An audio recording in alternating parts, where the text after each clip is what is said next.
வாங்க புதன்கிழமை பரபரப்பான ரொட்டீன் பார்த்தலாம். இன்றைக்கி சாம்பார் கூடவே பொடலங்காய் பொரியல் தான். பொடலங்காய் வந்து பார்த்திங்கன்னா வீக்கெண்டே வந்து கழுவி அரிஞ்சு கட் பண்ணி வச்சாச்சு. நம்மளுக்கு ஈஸியாக போயிடும்ல, இல்லைனா அன்றைக்கி உட்காந்து எல்லாம் செஞ்சுட்ருக்கணும். ஸோ பொடலங்காய் பொரியலுக்கு பார்த்திங்கன்னா கொஞ்சமாக வந்து பாசிப்பருப்பு கூடவே ஒரு 1/4 டம்ளர் தண்ணி கொஞ்சம் உப்பு சேர்த்து ஒரே விசில் வச்சு எடுத்துக்கோங்க.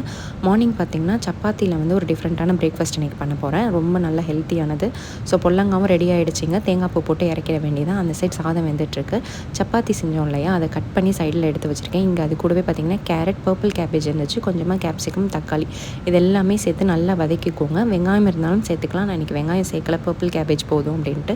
கூடவே இஞ்சி பூண்டு பேஸ்ட்டு, கொஞ்சமாக மஞ்சத்தூள், மிளகாத்தூள், கரம் மசாலா இருந்தாலும் சேர்த்துக்கலாம், ஆப்ஷனல் தான்.